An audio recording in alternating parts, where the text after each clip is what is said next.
Hello, hello. I'm tickled because I could not figure out why my light wouldn't come on, and it's one of the fancy ones, and you have to plug it in. So, yeah, I'm starting this video off great. It does have a couple purposes. I want to show you a few things that's coming to the Etsy shop in the first part of the video. In the second part of the video, I will show you how to make your own. These are some rusted jumbo paper clips. I have paper clips in there, but these are larger. They're about 2 inches tall and about 3/4 inch wide. So I'll be adding some of those yummy rusties. Sorry about my hands. I alcohol inked these. These are for those who prefer no rust. Not actual rust, but maybe the rust look. And these are, like I said, alcohol inked. And they are a thinner, more like a thick aluminum to me. And then these are done a little bit differently. I just used some patinas. I don't know if that's going to show up. I used some patinas and some rust colors. So there'll be different colors of these little metal pieces. I mean, they're metal, but I don't know. They're just not as heavy to me as they're very light, so they'd be easy to hang on the edge of pages, or, they're pretty flat, so you could, glue them to a page really easy and wouldn't bulk up your journal. So those are those things. Let me move them out of the way and I'll show you my next item. Okay, so you know me. I always show you my fails as well as the ones that I'm happy with. And this one, which I love the paper, these are boxes, first of all. They're gift boxes. And this one was a fail because I did not make it out of strong enough cardstock. It would have been okay if the matting that I used was cardstock, because it would have given it a double layer. But I was trying to use some of my bubble ink papers, and it didn't occur to me that this paper is just normal, copy weight paper. So it, of course, did not add any sturdiness. So this one will not go into the shop because it's just not sturdy enough in my thinking. I will use it at home, for my own gifts, but I wouldn't put it in the shop. But anyway, I liked the color, and that was my intent on showing it to you, is that if you have background papers, grungy papers that you've made, how cool would that be to use them on these boxes, especially if they were out of cardstock, which I do recommend using. Okay, and then this one is a Christmas one, obviously. I'm showing you this one because the pattern is running. See how the holidays, and then it goes on over. So when I cut these, I laid them down on the box as I cut them, the same way I cut them, so that if that matters to you, the pattern is actually running. Normally that wouldn't matter to me, but just in case it does to you. And I haven't finished this one off with a ribbon, because believe it or not, all the things I have one piece of red ribbon. And I'm not even sure it matches. So here is the third one that I've got finished so far. This is my favorite. It's a beach one, obviously. And have these pieces that will come with it. This is a die cut, obviously, starfish. Some little tickets that I printed, your ticket to happiness. And this, I just made that myself. It's not like a vintage ticket. And a die cut sand shell or sand dollar. And then here is where you can put your to and from. This will come in a little bag, and you can put whatever you want onto the front. I was just giving options of what you could put on here, which I will do for each one. They'll come separately in a little bag, probably with a bulb pin, so that if you want to attach it to the ribbon, you can, because these boxes are, this is the wonderful part, if you want to make these for yourself, they're full flat boxes. So you can make, you can make them now and have them ready for Christmas time. Look how thin. So in the box, in my Etsy shop. Like I said, these will come separately. There'll be a little kit where you can decorate the outside. If you don't want to hang these, you could, glue on the sand or the starfish and the sand dollar. Maybe you want to do something like that instead. However you want to decorate it, those pieces will come with it. And each one will be different because it'll just be however because I don't have them done and I don't know which patterns I'll use, and I just kind of make them up as I go. But the purpose of this was just to show what's inside. And it's a nail care kit. So you have some really softy socks, the really good kind that you just want to touch and feel. Because I figure after you go all the trouble of doing your nails, maybe you do your toenails too, you want some good, nice, soft socks to cover up those nails. No, to protect them for when you go to the beach. Okay, so I have one of my handmade nail file holders inside that will be coordinated with the box. This one has some seashell, or a seashell, and some little beads that I put together, a little charm, and matching paper. So you have two of the fingernail separators or toenail separators as you paint your nails. You have two of those.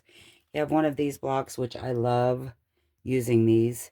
Obviously I haven't lately, but I need to. And this one is this is one of those that does everything. You can file your nails, buff your nails, shape them, shine them, all the things. There's like 8 different things on here that you can do. Nope, lied, 7. 7 different things. Pads, like cotton pads if you want to, I don't know, clean up your nails after you paint them, and some little Q-tips that have the pointy to clean up your fingernail polish. I have some cuticle oil. This could be different flavors. A cuticle pusher, which this is a cool one. It's actually kind of a sand feel where you can also, scrub down if you have dry, rough cuticles or dry, rough nails, you can run that across and sand them down. We'll have some nail polish, not necessarily that color. These are just things you might have. This is meant for a keychain. You could slip this one on your keychain. It has a little eyelet in it to take with you. Always when I'm in the car, it seems like that's when I break or chip, or one of the kids say, do you have a nail file? And I don't. But if I had it on my key ring, I would have. And there's one more thing that goes with this. Sorry, I should have had this out here with it, but it's 2 of the nail polish remover pads. So all of this will be inside of your box. And it's just a perfect little pampering gift for somebody that probably really needs to, a lot of times we don't take time for ourselves. So to me, it's the perfect pampering gift. And that will be sealed up. Your box will come flat because even with the ribbon around it, you can lay it flat.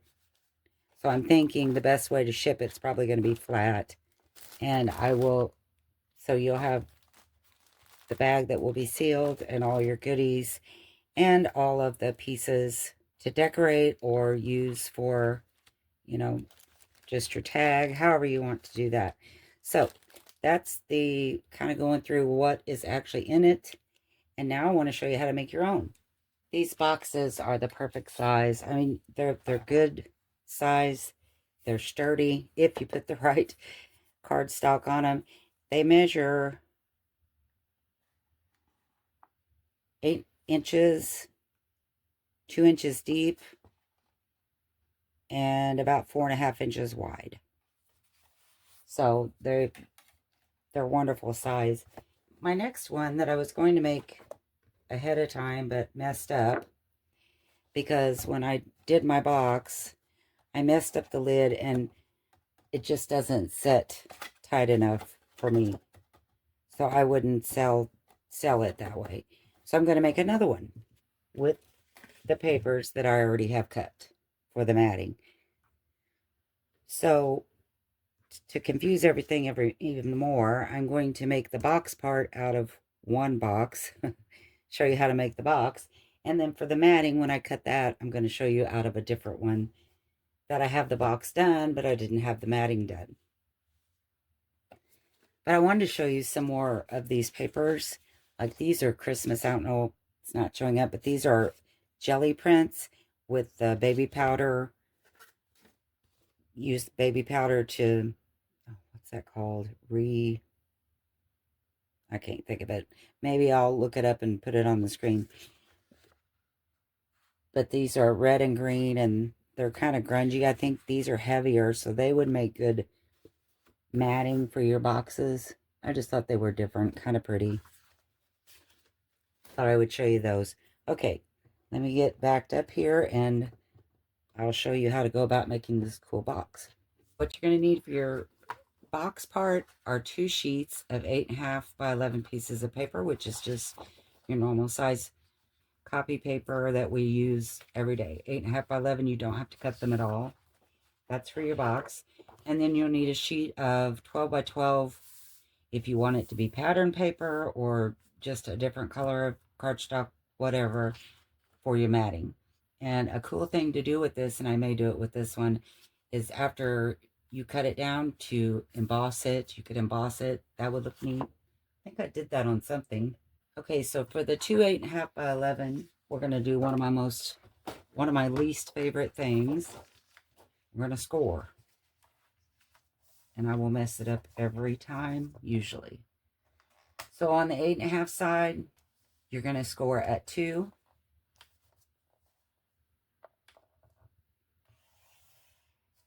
And 6.5. And then you're going to rotate it. 11-inch side, you're going to score it at 8 and 10. Do the same on the other sheet. I want to say, while I'm scoring this, I should have mentioned it to begin with. This was inspired by Reborn Creative, I think. I'll list it below. I'll put the link below and her name on the screen in case you're wondering. Okay, on the 8.5 side, again, 2 inches. Well, just messed that up. Look at that. Here's the beauty on a cardstock. If you don't, you can just run down the back of it with your bone folder and take the crease out. I promise it won't matter. It's better. It's not gone, but it's better. And once we put our matting on, you're not going to be able to see it anyway. Okay, so on the 8.5 side, told you I mess this up every stinking time. We're going to score at 2 and 6.5. I'm going to turn it. So now we're going to score at 8 and 10. And get rid of this thing. Now I'm just going to fold my pieces and burnish them.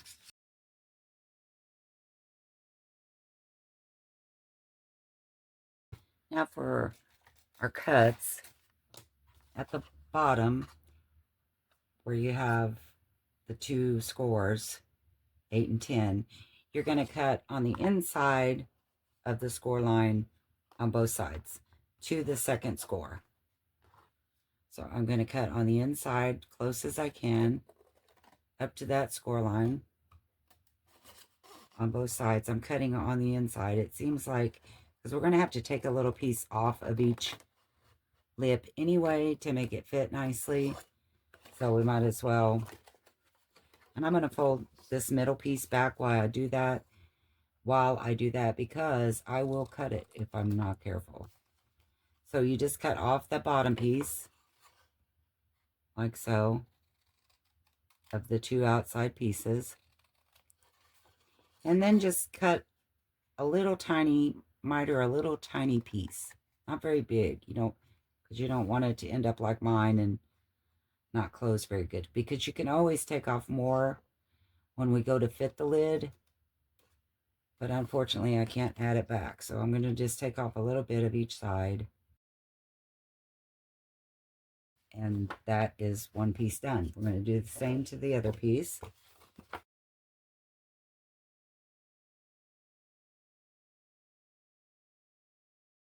Kind of like this.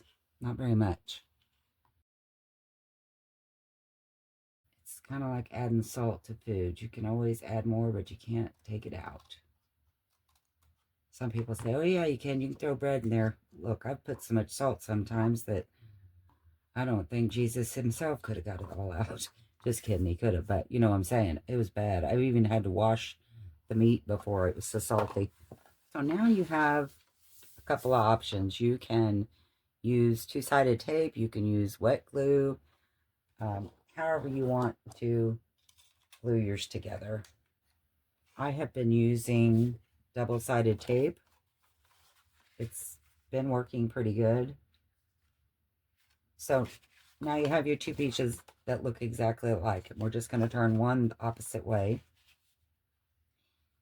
And I'm going to lay that right in there as close to that little score line as we can get, because you want it to lay right next to the fold so that your box fits good and tight.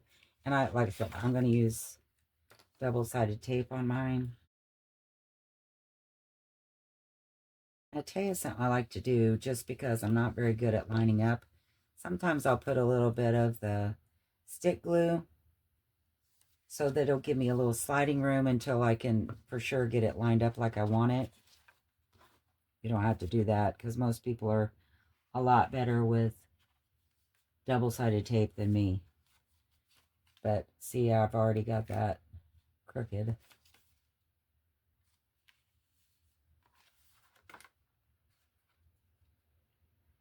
And I like to bring it up just to make sure I'm not on the seam, but I'm very close. So that looks good. I'm going to burnish it down. Then I'm going to go over to this side and do the same thing. And put my double-sided tape and probably a little bit of the... Now, on the other ones, I didn't put the glue stick, but this time I was feeling nervous about it. Seems like I'm a little jumpy today. And we're just going to fold this over and make sure it lines up right on that edge. And another thing you can do, if you are like me and you don't get your tape close enough to the edge, you can always go in with a little wet glue once this is set and make sure those edges are down. And then another thing, I like to make sure mine fold both ways, because for some reason I always do this. Doesn't seem like it wants to lay nicely for me until I do this. So there we go. And then if you would happen to get a little bit of glue on your edge, you can always just take an eraser and it'll come right off. So now I'm going to check my ends to make sure they close well, good and tight. That one does. And see if I need to take any more off. I don't think I do. I think those both are, that's very good. That's very close. You can see where my line is, but my matting's going to cover that up. So now what I like to do, and you don't have, I mean, this is totally personal preference. So I like to round my corners on the flaps. Probably just going to do a small one. And then also, this cardstock has a white core. So where I've bent it and stuff, you can see that, and I don't like it. So I'm going to ink all of that. But I can do that when we're done. Now to show you how to cut the mats, I'm going to use the Jingle Bell paper. So your mat needs, or whatever paper you're using for the matting, needs to be 7 3/4 by 12. If yours is directional, like mine is, whichever way you want it. I mean, like on these two, they're both directional paper, but I wanted them to lay different directions. Like this one with the words, I more wanted it where when they're looking at it, they could read the words versus them being vertical. Whereas on the beach one, I wanted it to be vertical. So whichever way you want your paper, is how we're going to put it kind of the opposite. I want my paper to lay sideways. So I'm going to cut it where the 7 3/4 inch side is this way, because I want my papers to lay vertical, horizontal. If I wanted it to stand upright, like on the beach one, I would turn this sideways and cut it at 7 3/4. I hope that makes sense. Okay, so I want mine to lay, so I'm going to cut it at 7 3/4 with my words being vertical. And save this piece if you want to make the nail file holder. I have a tutorial for that. I'll link below, because the piece you need for that is 3.5 by 6. So this piece is perfect for that. Plus you could keep it to make your tags out of for the box. So on this one, I want mine to be running. So I'm going to cut my first piece at 4 1/4. You're going to have 2 pieces at 4 1/4 and 2 pieces at 1 3/4, which of course equals 12. And that's why. Now, if you don't care if they're consecutive, you can just cut your next piece at 4 1/4 too. But I want mine to be like this, so I'm going to cut mine at 1 3/4 and stack it on. And the next piece will be 4 1/4. And the last piece should be 1 3/4. And it is. So there's our pieces. So that's how you cut your mat. I hope that made sense and I didn't confuse you too bad. Now I'm going to go back and use the pieces I actually have cut for the box that we just did. Okay, and I think I'm going to ink these edges. So I'm going to do that real quick.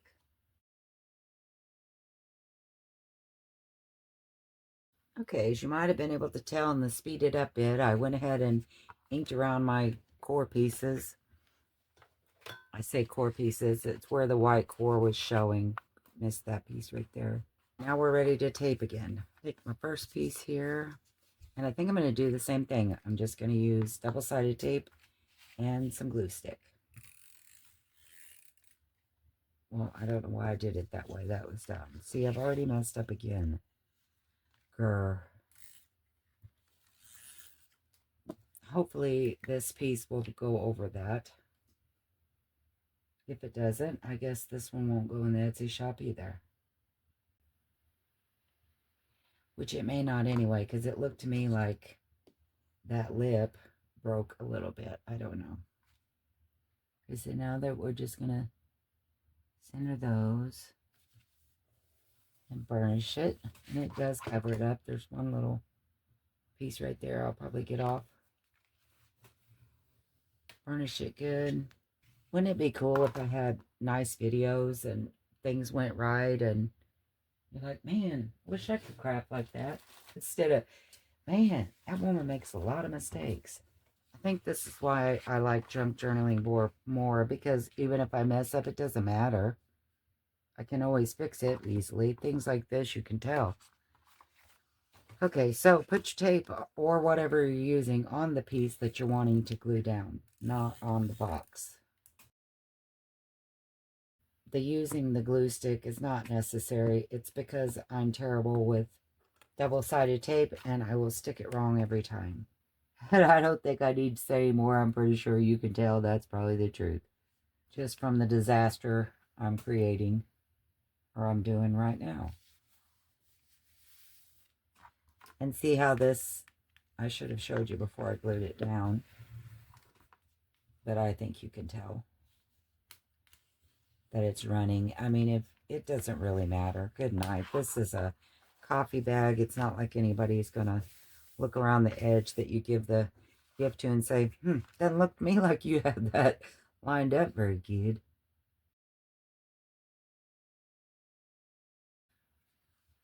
I've heard some people say that when you use more than one adhesive that they kind of cancel each other out, but I don't think that's true. I've done it before, not on this, but on other things, just that I wanted to hold really well, and it didn't seem like it caused any problems to me. But what do I know? I've glued things backwards, forwards, and everything else on this box. Probably wouldn't take my word for it, just saying. All right, last piece. Love how it all matches up. Beautiful. Well, of course I'm out of tape. What? I mean, why wouldn't I be out of tape?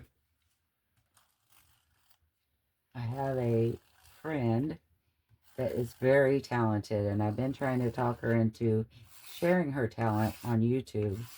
And she's like, oh, I'm just too nervous. I can't do it. And I'm trying to talk her to, well, when she sees this, she's going to be like, look, if that fool can do it, surely to goodness, I could do it. I ain't saying I'm good. I'm just saying, just do it. Her talent doesn't matter. She doesn't even have to speak. Maybe she could do those that, where they don't talk. I don't like those, but some people do. All right. I was going to say, and just like that, our box is done. But, that took way longer than it needed to, because this is a really simple box, and it should not have taken that long, but it did. I will probably use, I'm thinking maybe muslin for this one. Wouldn't that be pretty? Another cool thing that would be to do if you were using muslin is to maybe stamp some words on it. That would look good. I'm sure I have some tea-dye muslin somewhere that would really look good on this. I don't know if I could find that. So if you want your ribbon to be attached, I would just use like one of the glue dots on the back.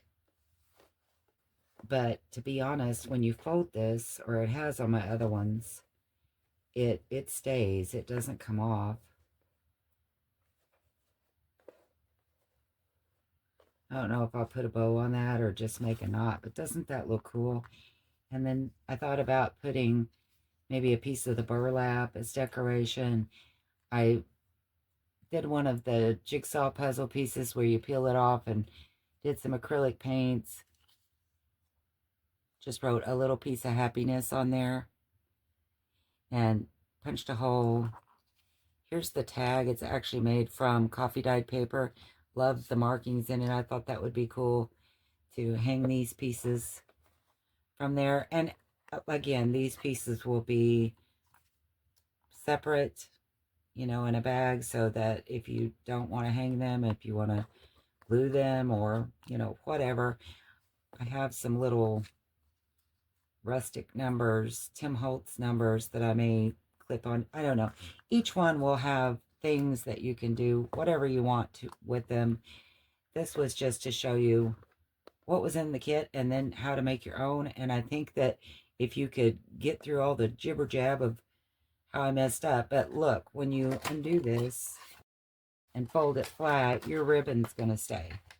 I mean, if you wanted to put a piece of glue, a glue dot, I mean, go ahead. But I think it would be cool to not, where you could take your ribbon off and they could keep it, especially if it was something, neat or different, like the sari silks or the muslin kind of things. Anyway, thanks for watching. I hope you will try this box. I hope you'll make some for your holidays coming up. And I say coming up, it's 6 months. But if you're like me, you procrastinate, and it's best that I do it now. Thanks for watching, and I'll see you next time, guys. Thanks. Bye.